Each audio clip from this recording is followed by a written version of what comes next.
Yo, yo, yo, how's it going? This is your co-host, Durgan, with Synonyms of Sound. And this is your other co-host, Tony. And I would like to introduce Tameka Marshall. How's it going, Tameka? I'm doing splendid. Thank you guys for having me. Awesome, Pleasure, awesome. it's a pleasure.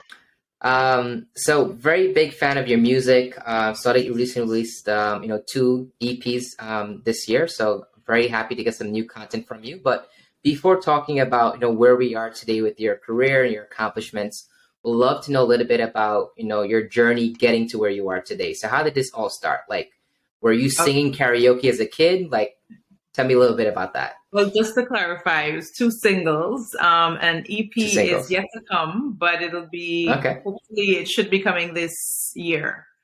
Okay, awesome.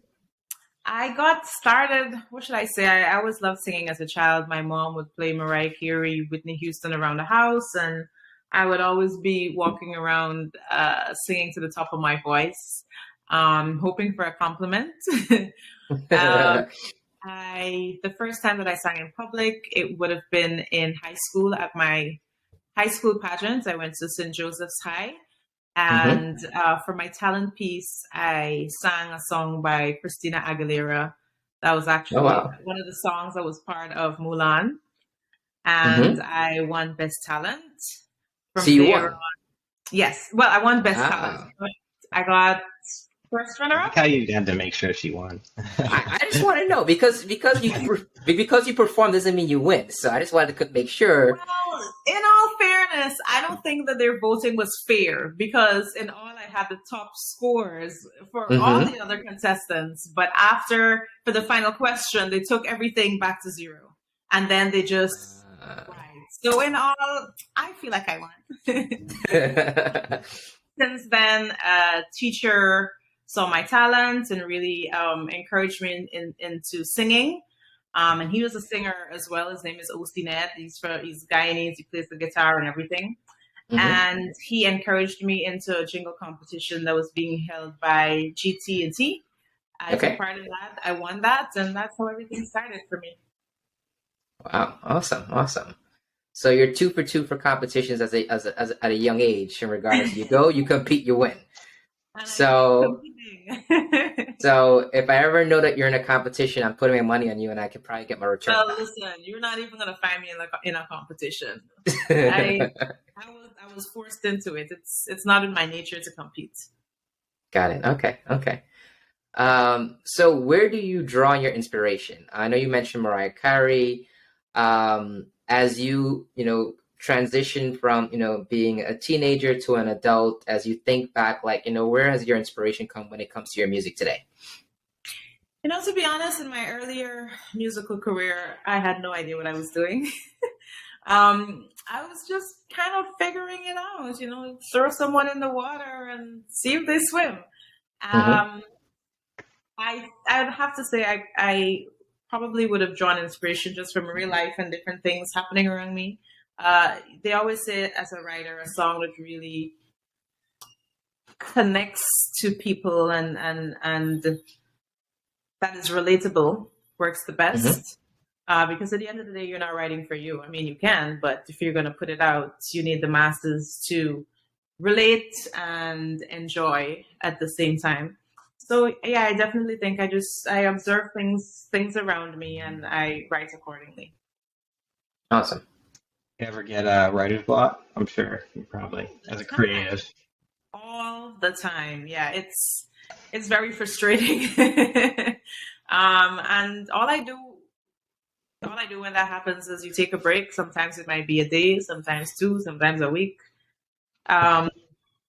But you take a little time, take a little breather, and then you come back to it when it feels fresh and new, and then see what happens then. Do you have, I guess, set times, all right, in your studio sessions, I'm going to write, or I'm going to work with the engineer, or can you be randomly, I don't know, online waiting for a coffee and think about or get inspired and take a seat and have to start writing? Is it okay, that's cool. It really it comes to any time. I have dreamt songs before with entire songs in its entirety, full melody, everything. and I may wake up and I'll do a voice note or I'll jot down what I remember. It really comes to you anywhere.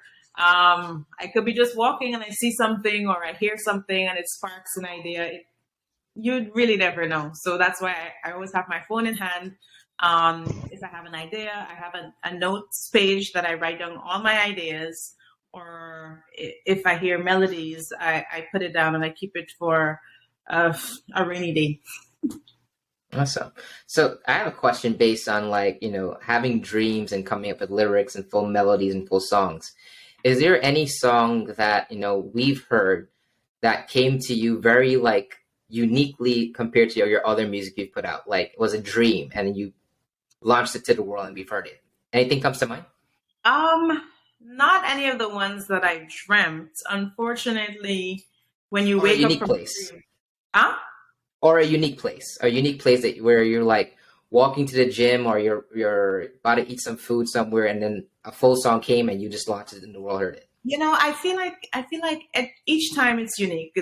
I don't feel like, of course, the usual way is you have a track and you just write to that. But there's sometimes that, okay, I'd have to say maybe my song "I Won't Stop." That Mm-hmm. it was a usual process. However, it came really fast. Sometimes you sit down and you're pondering, okay, what do I want to say here? Okay, where do I want to take the song next? But for "I Won't Stop," I feel like the song really wrote itself. I sat with Okay. it and it just came to me. Awesome. Awesome. And when did you know officially that music was going to be like a career for you? Like, was there like an aha moment? Was it winning the two competitions? Like, when did you know, like, I can actually take this seriously and have a professional career with it? That's a great question. I have no idea. I don't think it was ever one moment. I think it's a series of events after events that really led up to me deciding, okay, I think, I want to really try this full time. I remember when I did my very first song. It's called "We Should Separate." It's not really something that I'm proud of now because it was so long ago. Uh-huh. Um, but I was in university at the time, and I decided to tell my mom, "Hey, mom, I think I want to take a year off." Okay. And she was determined that her kids, when they come out of high school, either you go work or you pursue a higher education.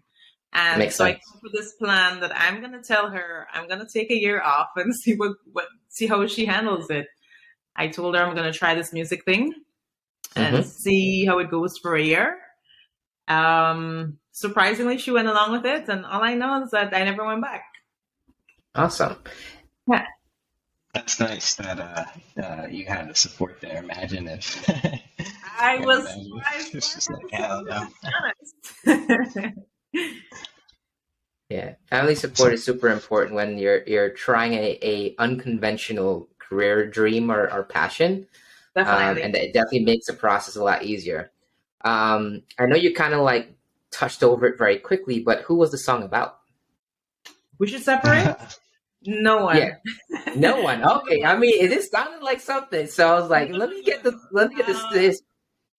so at that time, I remember I was obsessed with MTV. Okay. I would look at all the videos all the time, playing over and over and over.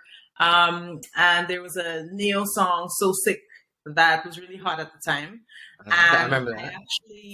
that was one of my favorite songs. And in the beginning of the song "We Should Separate," I kind of took some inspiration from that song and then kind of just see where it took me. So no, it wasn't about anyone. Okay. All right. Cool. I mean, Tony, would you even answer that question? I feel like Yeah. no one would answer that I mean, question. I probably would. It's back in the days. It doesn't mean anything It doesn't today. matter. Yeah, and I'm a pretty truthful person. So if it was, it was. Everyone goes through heartbreak. Everyone goes through these kind of stuff. But That yeah, is true. I took it Um, from the song. I must be petty. I wouldn't give someone the pleasure. Oh man. So tell me about the industry as a whole. So I think when it comes to Caribbean music, reggae, dancehall, soca, everything that brings the culture together, I feel it's very male dominated. Can you give me your perspective? Being a woman, trying to trailblaze, getting the main spotlight. Like, how's that process going? It is very male dominated. I grew up as a tomboy and still think of myself as one a little, not as much now. But Hmm. it made me very. You have to be very passionate. You have to be very aggressive. Um, but I'm one who feels very comfortable hanging out with men more so than women. Um, and I think that's also one of the reasons I was able to garner such collaborations as I have with a lot of male artists. I know how to hang, I know to mix and mingle and the talk and the lingo and everything. Hmm. It is a little bit difficult trying to figure your way through it all because what should I say? Not all males will treat you like a sister. You know what I mean? Um, Hmm. I Yeah. think a lot of them they do try and would try to take advantage where possible. So you really need to be a strong female to hold your own. And yeah, And keep that line of work business very clear. yes, I get it. yes, yes, Completely get yes. it. Completely get it. Um, would you have said that there have been any potential missteps throughout your career to where it is today that you would probably want to like, you know what, I should have probably did this versus this, or you felt that everything was very purposeful in regards to like where you are today? I mean, I do think that there are a few things that I would have liked to do differently. With age comes wisdom, Hmm. experience, and we would have loved to be able to do something a little bit different. However, I mean, I think we can change certain stuff, and certain decisions and experiences make you who you are today. And I'm really happy with who I am today. Um, I had a lot of lessons to learn along the way, but I learned them, and I'm grateful. And that's really all I can say about that. Okay. Nice. Do you have a dream feature? A dream feature. You always have dream features. There's a lot of artists that I love to collaborate with. You see, the thing about collaborations that I believe at least, when you try to, I think music is something that should feel light and natural. It's not something that you can ever force. Yeah. So I always find the best collaborations are things that just happen by the way. Um, Spontaneous. Yeah. Yeah, when you come up with a plan and you're like, "Oh, I'm gonna send it to this person." Sometimes it turns out great, but sometimes it doesn't have that feeling of authenticity. It seems very forced. You know what I Hmm. mean? So I'm always one. I love to collaborate, and I would collaborate with anyone once it feels right and has that vibe, that light and airy feeling. But Yeah. yes, I do have a lot of dream collaborations that I'm hopeful for sometime in the future. Would you name drop at least one or two that so you can put it out in the universe? You never know who's listening. Just if you want to share, name it too. You don't have to, but if you would. No, that's okay. I believe in speaking things into being. One that I would really love, or two that I would really love. I'm a big popcorn fan, so I would love that. And then for soca, I'm a huge Marshall fan, so I Oh, would say great, that's great choices. Great yeah. choices. Love them. Big fans of both. Big fan of both. Um, so let's talk a little bit about Guyana and its music scene. What are your thoughts about where it is today? I go back pretty often, and I feel that we're getting more and more artists coming out locally. But I'm not too sure if they're transcending beyond the Guyana borders. But what are your thoughts about where we are today from a music industry perspective? I think we've come a long way. There's still a lot more work to do. I personally think what's keeping a lot of our artists back is really visibility. I think I've had the opportunity to travel a lot and through that network and build relationships, and that's how I was able to get my foot into a lot of doors. I also believe heavily in investing in yourself. So as I work, as I earn, I would then take myself somewhere and go and seek opportunities there. Um, when I was based in Jamaica, I was funding that for many years. I was pretty much living there and just kind of figuring out my way through the industry. Um, and I think that's what's missing in our artists. I think once you can get out of Guyana and travel and network and meet people, because these people may not be in Guyana, the people that you need that'll be the connection towards the next opportunity is not going to be there. Then you're just going to be in it, grow in Guyana, and then what else? You know what I mean? Got So it. Hmm. sometimes you need to take yourself outside, and that's what I've done.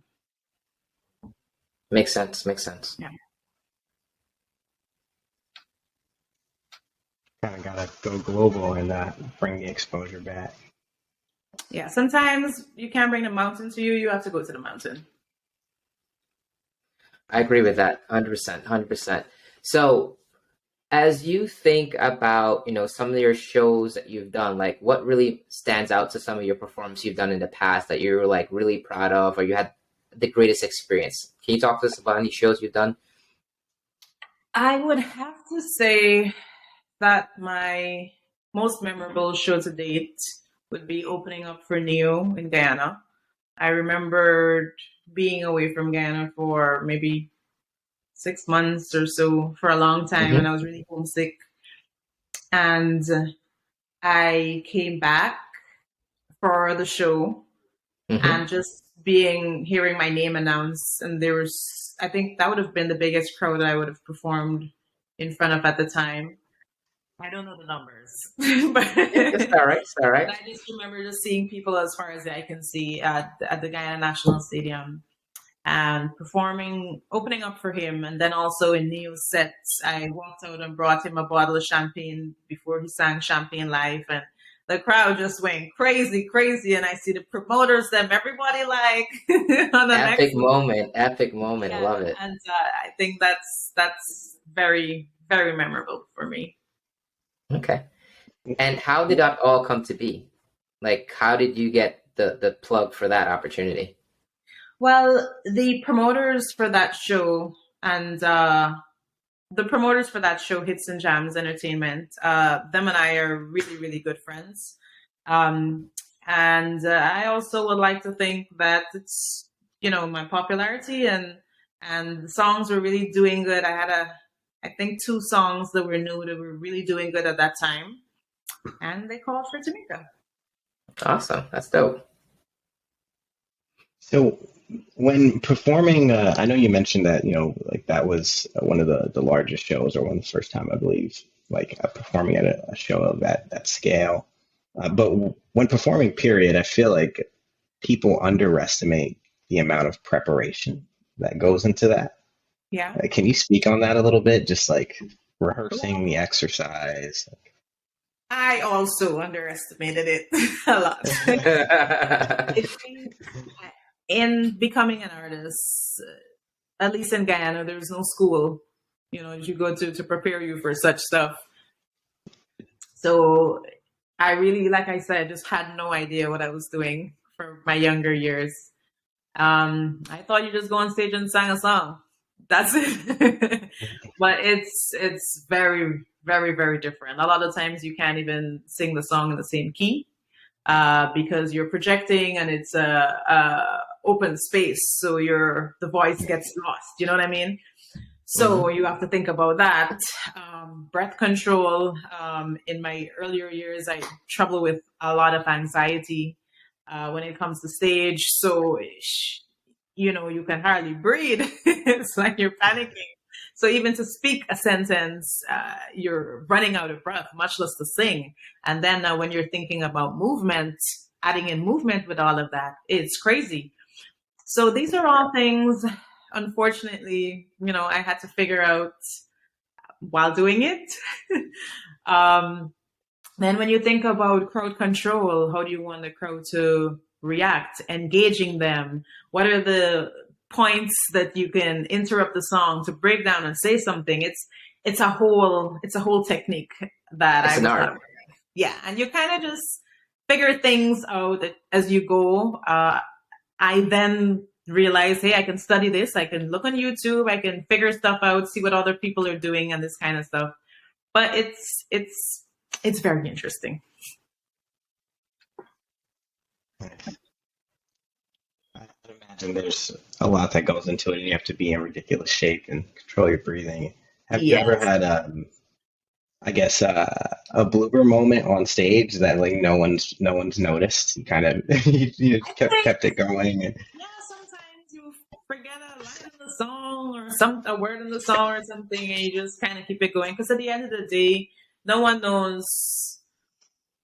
You're the one. You're the only one who really know you made a mistake. You just kind of have to keep it going. Sometimes they always say you fake it till you make it. But you True. you fake yourself through the performance, and no one will know unless you bring it to attention. Yeah. Yeah. How often do people stop you in public? Just in Guyana when you're in your In area. Guyana, pretty often. Yeah. I remember I was in a restaurant in Guyana at the Guyana Mall, no, Movie Town. Okay. And Tameka was right in the corner. And I saw a couple of people coming over, and my mom was like, "That's Tameka Marshall." I'm like, "Mom, relax, chill out." So I definitely know people recognize you a lot for sure in Guyana. But Yeah, I know they you do. mentioned anxiety.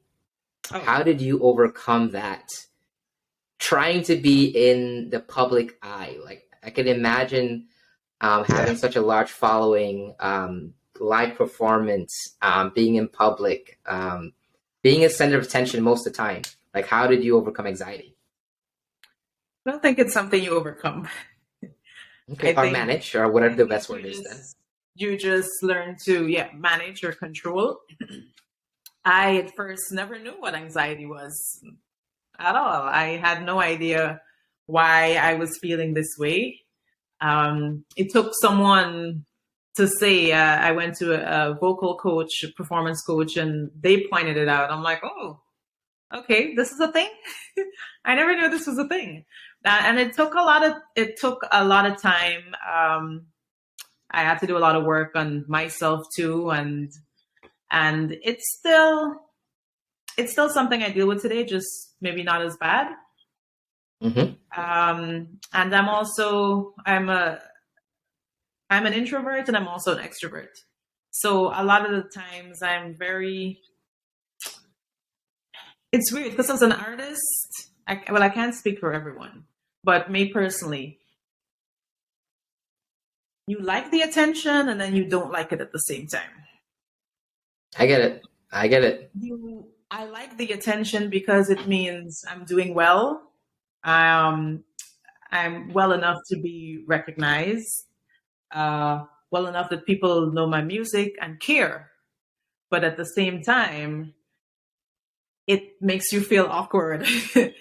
And in simple moments, like you're at the supermarket and you just want to be chill and go through the aisle and pick up something, and you know, uh, Go home, mind your you business. don't want to be approached. And That's human. someone approached me in a bathroom before, and I'm like, "Yo, just it's." So yeah, it's flat. Hey, sometimes you just gotta take your shot. Sometimes you just gotta take your shot. And unfortunately, I'm one of those guys and dudes where if I see a celebrity, I try to be aware, but I may not see you again. So I might just have to take this opportunity in the bathroom and be like, "Hey, man, I know you don't want to talk to me right now, but Come when you on. finish, I'll be outside. Can we take a picture?" So I get it. I'm sorry. I'm Even sorry. that I think is respectable, but at the same time, when you get caught up with excitement, You Yeah. don't think about all of that. You don't think about the other person. You're just thinking Yeah. about your needs and wants. So Yeah. I'm trying to lock the door for the bathroom, and they're like, "Hey, can you please? How about when I come out? uh, Can you give me a little? Thank you." got it. Got it. Got it.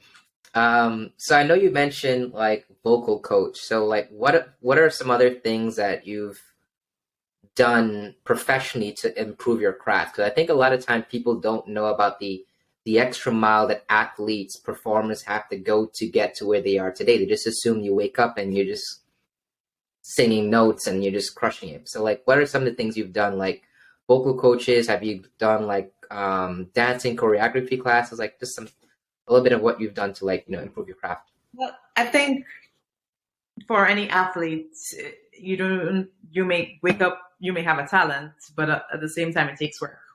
So same thing with Mm-hmm. an artist. You take time and work on your craft. So I've done vocal training. I've done performance training. I am not the best dancer. I cannot remember routines. So there are times I would have tried a few things, but it's just not sticking. It's just not for Got it. me. I have two left feet, so don't worry about it. Yeah. Well, and at the same time too, I do a lot of uh I sit down and I look at performances and I research, I go to shows and really study what's going on. And while people are there having a good time, I literally am looking at everything else, looking at crowd reaction,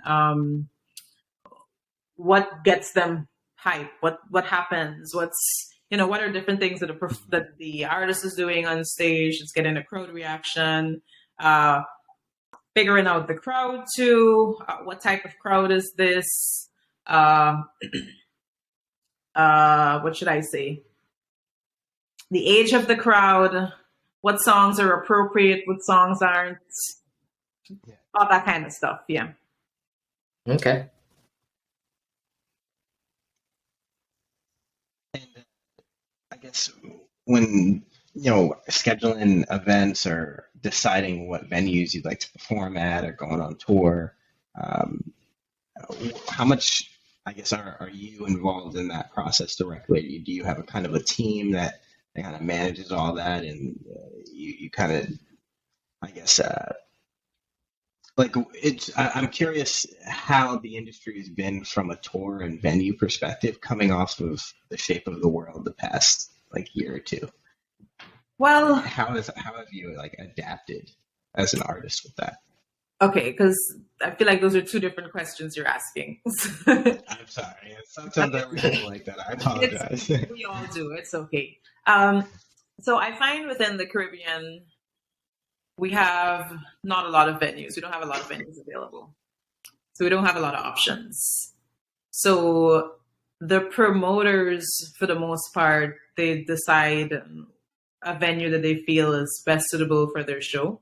So you don't have the option of picking and saying, where do I want to perform, unless it's the artist show, unless it's your own show that you're putting on and everything. You do not have the option. You just go wherever is needed, and that's that. When it comes Mm-hmm. to doing tours, it is the artist show. It is the artist that's putting money behind it and everything. It's the artist is pretty much the promoter. You have the option of choosing, hey, I would like to play here instead of there. This is a better venue location. Feel like it suits my audience. That kind of stuff. I'm not sure Okay. if I answered the second part of the question.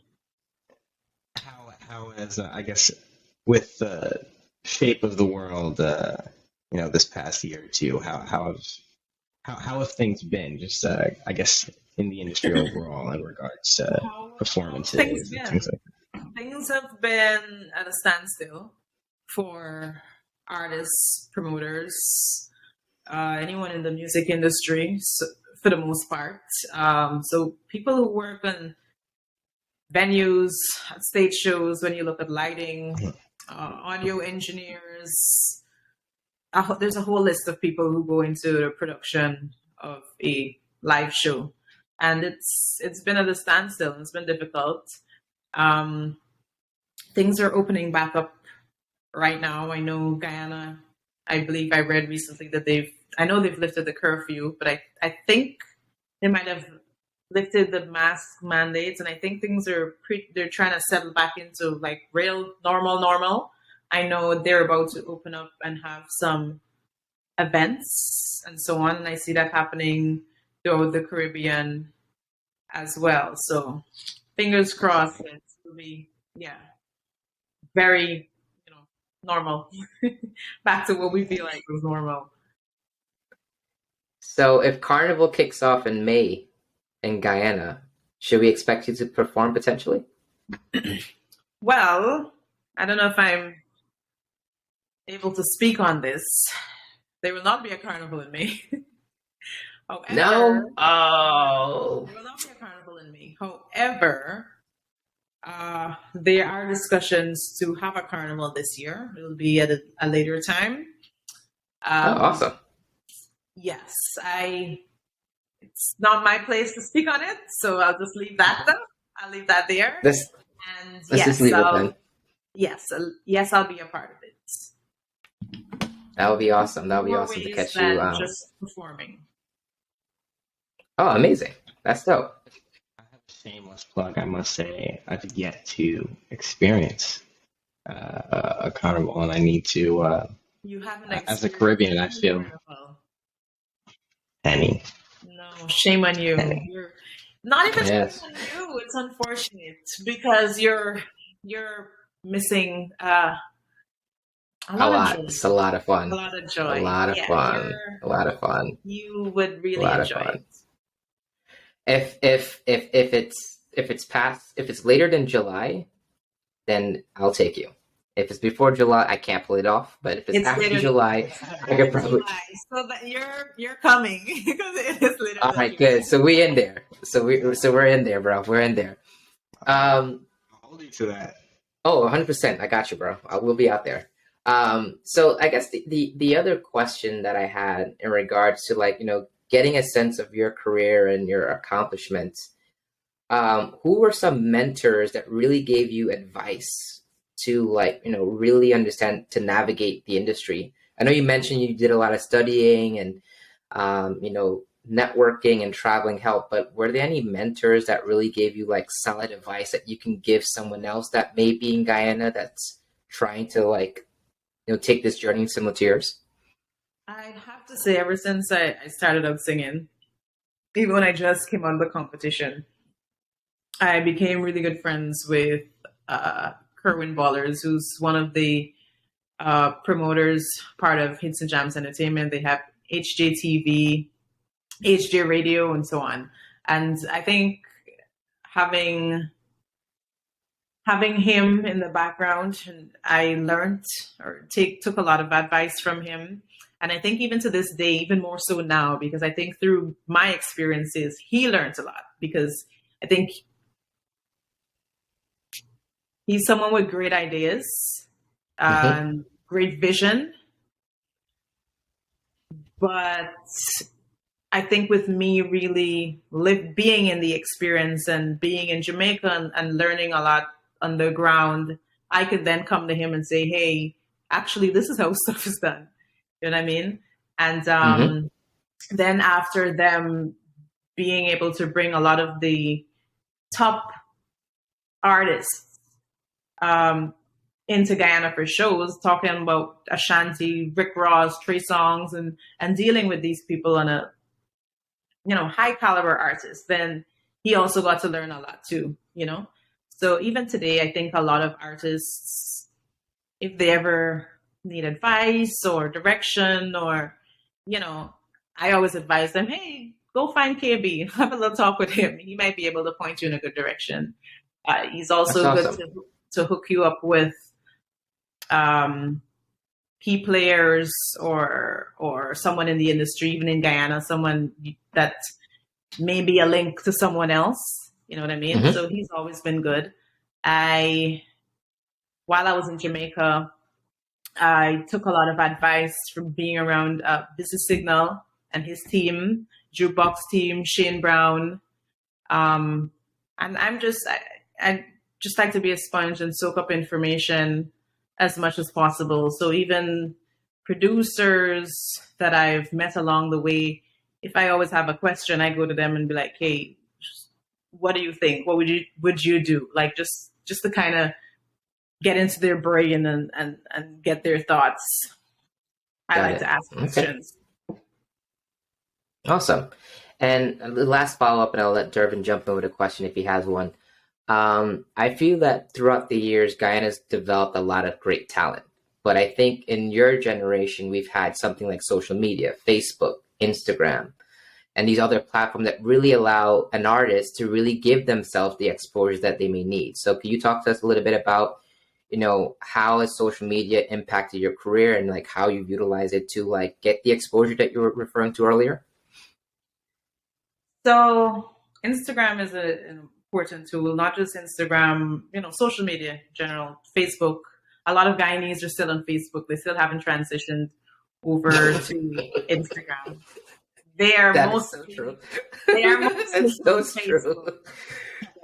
That's so true. A lot of So them I love their remember, messenger, man. They love their huh? messenger. They love their messenger. They do, Facebook yeah. Messenger. They love their messenger.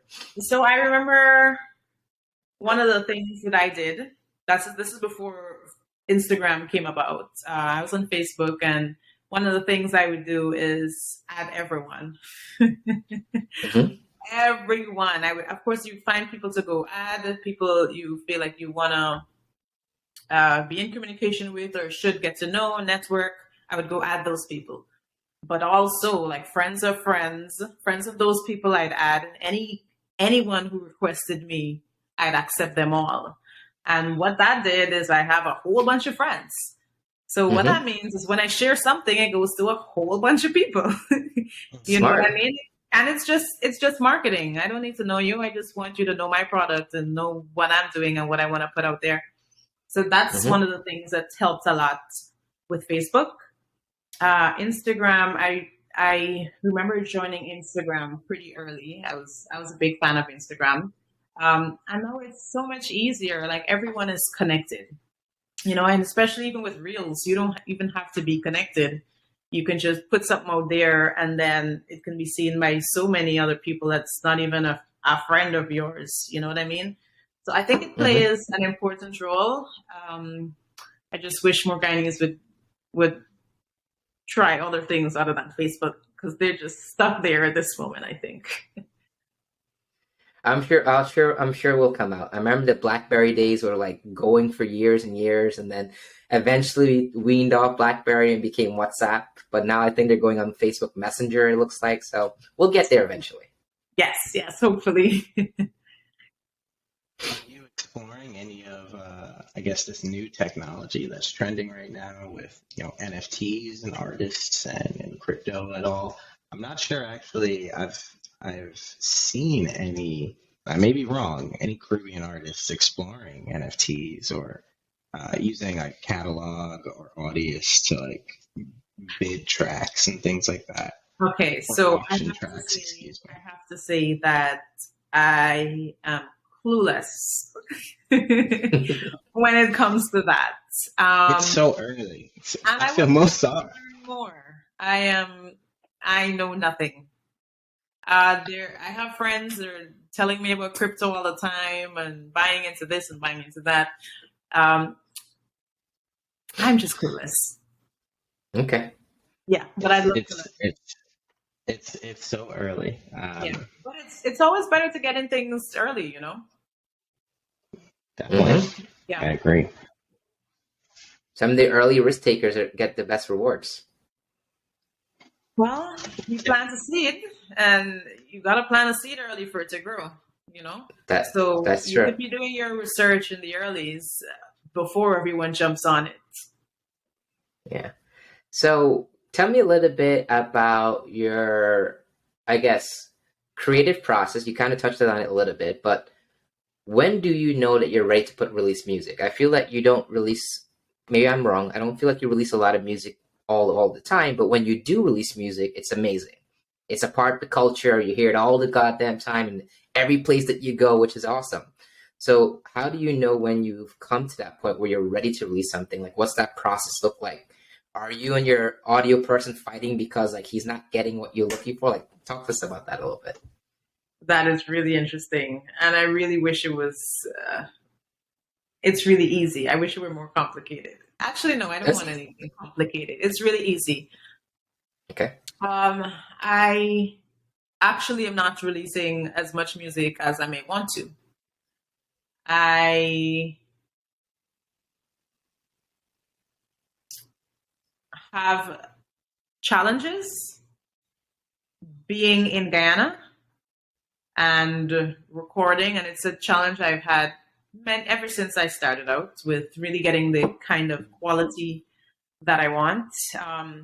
Is why I moved and was in Jamaica and going around different places for a long time to be able to get the kind of quality that I want.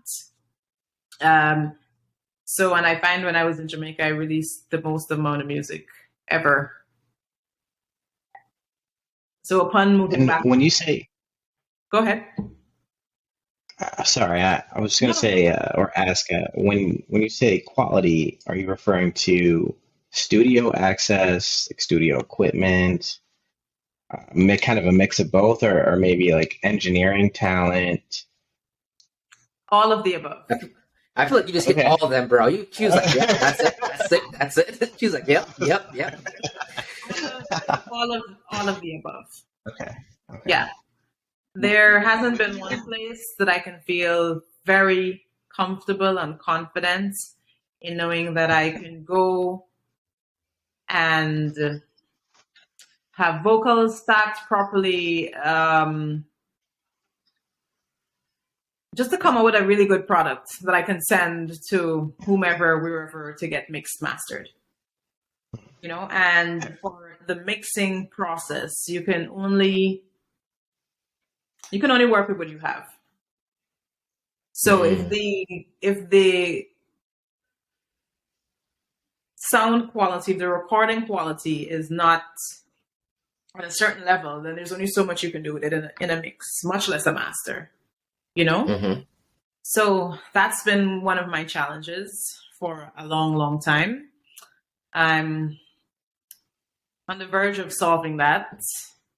I just got some equipment and I'm going to teach myself how to do these things so I no longer have to depend on anyone. But I was I'm not, just about to ask that. yeah, well, yeah, I was Why just about to not? ask the same thing too. Why not? I think yes, that's smart. yes. So a little late. This is something I should have done a long time ago, to be honest, but at least we're getting there. That's Um, so yeah, so with releasing music for me in the past few years, recent years, it's been just about, well, first I have to fly. I need to travel somewhere to go record. Um, so there's a lot of moving parts. So I go fly, I record, then it takes, let's say the producer is working on other projects or so on. And then you also have to figure out release timing with them. Because if they're putting out a certain project today, then it needs to give some time before you can put out something else. Sometimes you put down a song and it doesn't necessarily feel finished to you, that it's something you want to go out at this time. Also, let's say if you're putting out soca, you look at the timing of when it's appropriate. If you want to drop it in time for Trini Carnival, then it's around a certain period.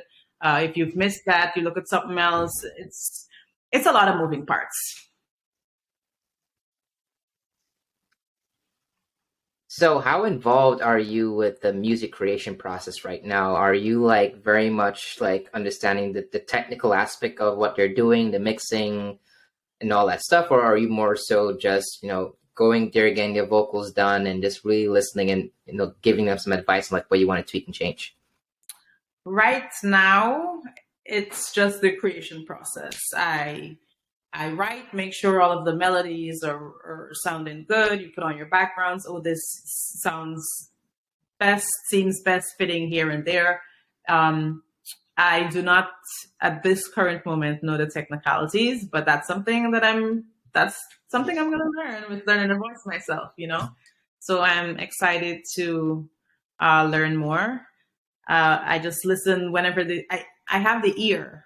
I may not know how to get there, but I have the ear. I know what I'm listening for. So when Awesome. a producer sends a mix, I can point out and say, okay, I want this to change. It's not giving me, okay, like this needs to turn up or this needs to go somewhere else or it needs to pan or something of the sort, you know?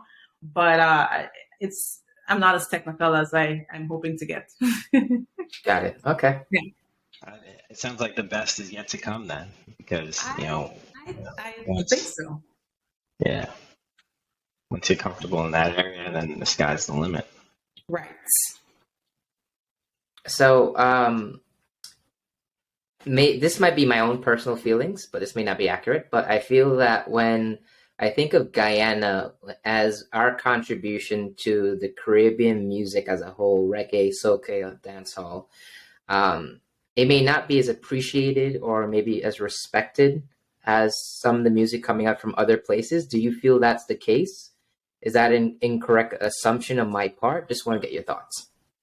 I think it's not as well promoted. You can have a Okay. good song, but if no one hears it, you know, um, how are you releasing your music? Through what channels? What aspects of promotion are you doing? It's not just you put out a song, and then also how are you putting out your song? Are you just Mm-hmm. giving it to some DJs that are on the radio station in Guyana? How are you releasing it? How do you get it onto other DJs within the region? You know what I mean? So I think overall the songs aren't promoted greatly. Yeah. Got it. So there's a lack of promotion, but the music is respected, but it's just a lack of promotion and access, it sounds like. I think you also, if you've never heard a song, you can't like it. You can't respect it. You don't know the artist. True. You're not familiar. You know what I mean? So, yeah, I just think it's a matter of promotion. A lot of Okay. people aren't familiar with the artist or the music because they probably never heard it. That's a good point. That's a good point. Okay. And I know you mentioned that you're coming out with a new body of work soon. Is there anything you can tell us about, what to expect with this new body of work? Is this a new Tameka Marshall that we're getting? Is this a little bit old and new? Are we going to get new music, old music? Can you give us a little bit about, what we're going to potentially be able to expect with your new music? It's definitely going to be new music. I don't think you can put out something and just be feeding people old stuff that they've already heard before. No, what I mean old, but I mean like old beats or concepts, like the old feel, like that we're used to from you. But I just want to get like what to expect. Which is what, if I may ask? I feel it's like very energetic. I think the song "Whiny" was very energetic, was fun, was going. Yes. Mm-hmm. So are we going to get some more of those type of feels, or are we going to get something that's more like what's this Guyanese artist that does like a mix of like Indian Guyanese, Afro Guyanese mix? I just want to know what can we expect? So I think definitely it'll be the Tameka that people have come to know and love. So Okay. at the end of the day, you need to represent your brand and key elements of who that brand is, what it represents. So fun, exciting music, things that make you just feel good music.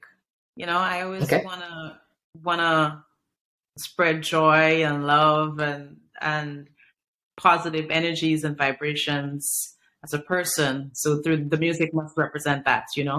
So feel good stuff, energetic stuff. At the same time, you wanna try stuff, experiment. So there'll be some experimenting at the same time too. So Can we hear what that experimenting might sound like, or like what it might feel like? well, it's something that we're still working on right now. So I Got can't speak on it just as yet because I have no idea where something might take me. You know what I Got it. mean? Okay. Yeah.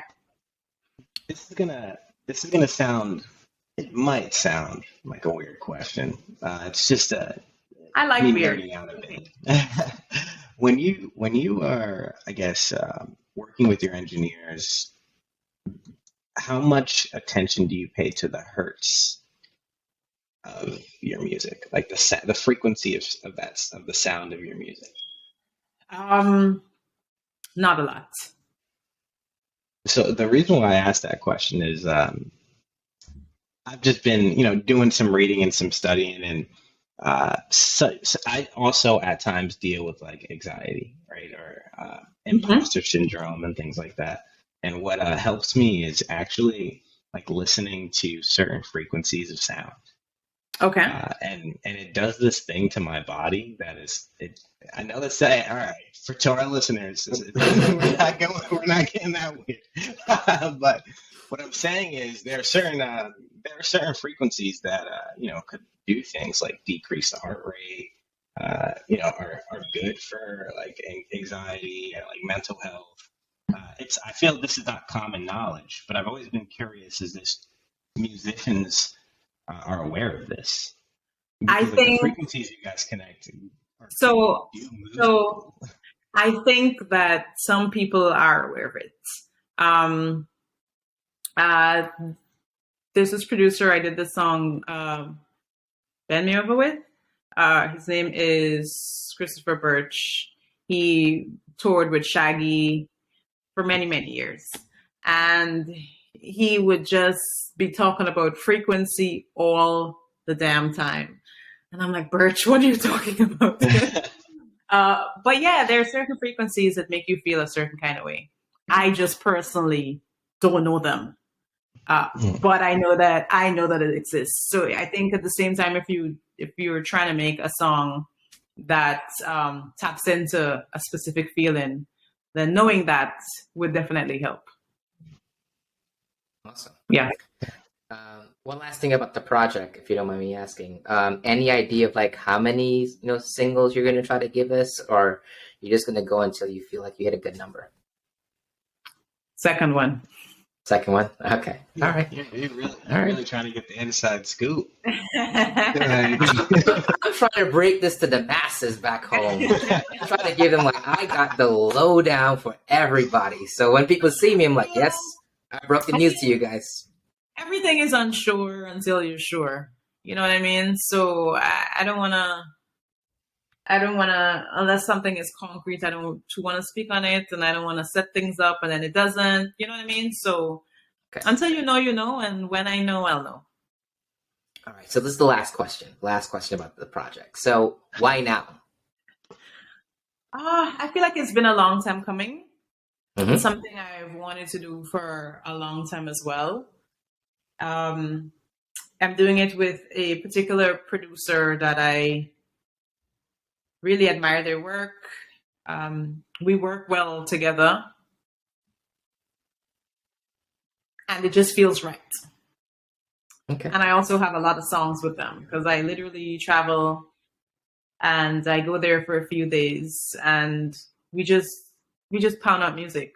The last time that I was there, I went into the studio maybe around 6, started working like maybe around 7, and we did 3 full songs until I left for the airport at 2 o'clock in the morning. So we just have a really good musical vibe together. So I feel very confident. Yeah, yeah, yeah. And good chemistry. Awesome. So when you're throughout your creative process, and I know earlier, we've talked about like writer's block and stuff like that, but um, you know, when you're working on your project, for example, right? Like, how do you block out the noise? How do you stay focused? How do you deal with any anxiety or any like scrutiny, social media hate, like anything? How do you, I guess, shuffle the negativity out? Well, I am very good at blocking out stuff. I am very, very good at that. I live in my own little bubble, and I love that about myself because you really get to maintain a lot of peace, and there's very limited outside noise. I think outside noise and these kind of stuff are stuff that you let in. You might not be doing it on purpose, but you do have control over it. And once you realize that, then guess what? You can take control.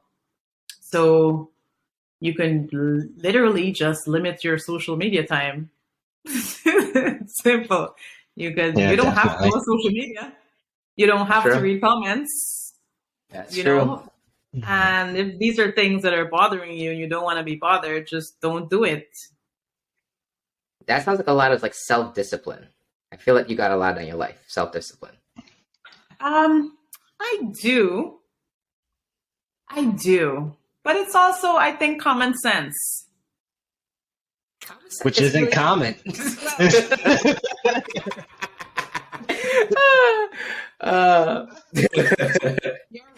You're right. Yes. I mean, even with me saying that, I'm still guilty. Sometimes some noise seeps in. I get it. We're human, and it seeps in, and then I'm like, "Ugh, I know I shouldn't have been. I'm wrong. I should know better." Yeah, it's true. Everything you take blame for it because it's something that you allow, Yeah. and Okay. then you take note and you fix it. I agree. So I don't have a lot of people that I interact with. I have a very small amount of people that I let into my world and into my life and personal space. And it's the same thing for social media. You use it as a tool to get things out if you want to get out there. And it can be just that. You know? You limit the feedback. You utilize it for what it's powerful for, but you limit what you get back from it. That's so smart. Yes. And then at the same time too, you also have to have thick skin, because not because someone says something means it needs to affect me. You know, I can look at it and just be like, okay, that's your opinion and you're entitled to your opinion and that's all good. But it really has nothing to do with me. It shouldn't, someone's words shouldn't have so much power over me, over anyone.